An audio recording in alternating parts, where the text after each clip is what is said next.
We just got some absolutely huge news from the live-action Netflix Avatar: The Last Airbender series, and it's going to be absolutely awesome. So thanks to Night's Edge Media, we just got all of the episode titles for Season 3 of the Netflix show. So this is not Season 2, which is coming out very soon. This is for Season 3, which was filmed at the exact same time as Season 2. So before we get into it, hit that subscribe button, leave a like, and let's break down all of these titles.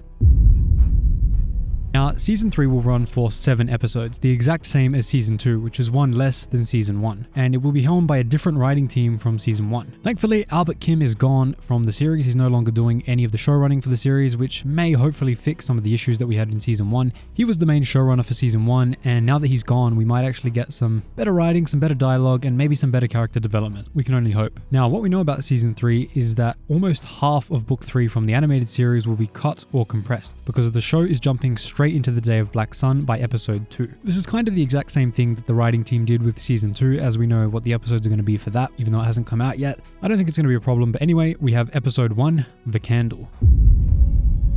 Or if you prefer, The Candle.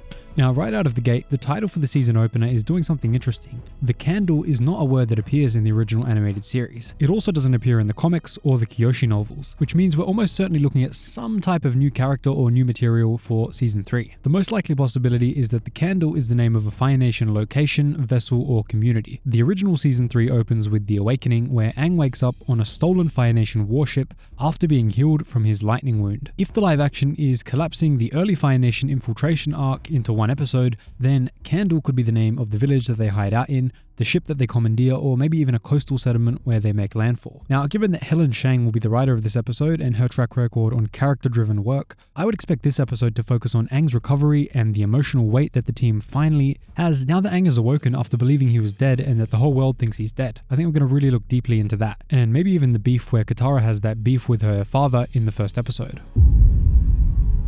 After that, we have episode 2 called 8 Minutes. This one is the easiest to decode, and it's also the most exciting confirmation of the season. The day of Black Sun is the solar eclipse invasion of the Fire Nation capital, and the eclipse itself obviously lasts exactly 8 minutes. That is the window that the entire invasion hinges on, the small slice of time when firebenders lose their bending and the resistance forces have any chance of breaking through. Now, the fact that this is happening in episode 2 rather than as a mid-season climax is huge, because in the animated series, the eclipse arrives in episodes 10 and 11 of Book 3, after weeks of preparation and a long sequence of comedic Fire Nation life episodes, like The Runaway and all those scams. The live action is essentially saying that all of that setup is happening off screen or is compressed into the Season 2 finale, or maybe even Episode 1, and then we land in Season 3 already on the eve of the largest battle of Aang's life. Expect Sokka's confrontation with Hakoda, Aang's failed attempt to face Ozai, and probably a much harder, more brutal version of the invasion's collapse than anything the original show was even allowed to show.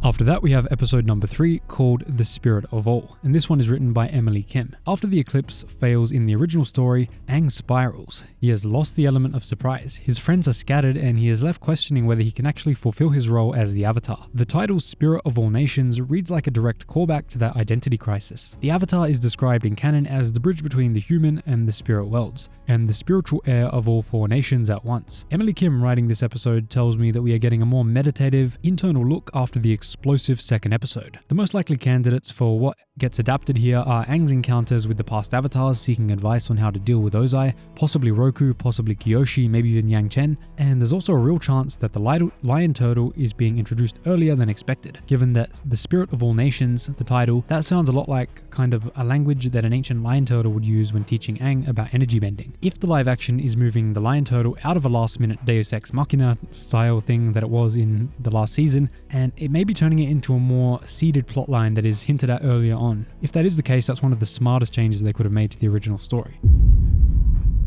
And then we have episode 4, Ghosts of the Old World. This one points pretty firmly toward the Western Air Temple, the Sun Warriors, or both. Probably combined, honestly. After the eclipse, the team retreats to the Western Air Temple, which is one of the 4 ancient holy sites of the Airbenders, one of their 4 old homes, all of whom were wiped out 100 years earlier. The temple is literally a ghost of the old world. On top of that, the Sun Warriors arc, where Zuko and Aang travel to a hidden civilization of the original Firebenders and meet the dragons Ran and Shaw, also fits this title perfectly, because the Sun Warriors are a remnant of the world before Sozin's purge of the dragons and the corruption of firebending into a weapon of war that is fueled by anger rather than the sun. Now, this one's written by Keely MacDonald, and this could be doing both arcs in one episode, and she is actually known for these types of combinations. This is also where Zuko traditionally joins the team, so we are likely to get the famous awkward speech and the Combustion Man fight, possibly in a compressed form. Now, the ghosts in the title could also be references to some of the fallen air nomads that we know died during the attack. The Netflix adaptation of the show has been no stranger to showing flashbacks to that event, so I think it's pretty likely we're going to see some people from the Western Air Temple.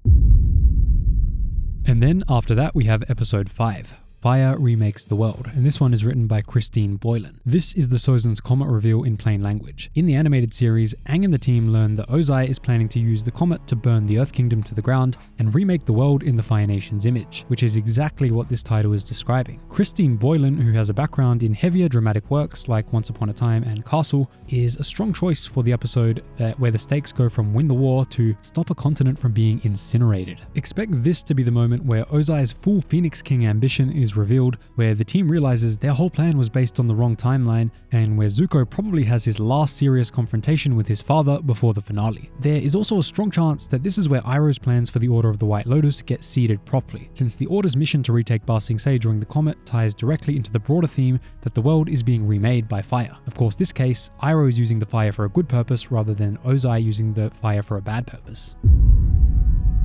And then after that we have episode 6, Two Islands, and this one is written by Phineas Kiyomura. This is almost certainly the Boiling Rock and the Ember Island episodes combined into one. The Boiling Rock is a Fire Nation prison built on a volcanic island, and the Ember Island is a Fire Nation vacation island where the team hides out and processes their feelings before the final battle. Phineas Kiyomura getting this episode is a pretty fun choice because pairing a high-stakes prison break with an introspective beach hangout in a single hour is very tough to balance out, but I believe he can pull it off as he's got a ton of writing experience on TV. The Two Islands framing might also be doing thematic work, contrasting the prison where Sokka rescues his loved ones with the island where Azula and her gang are in a prison of their own.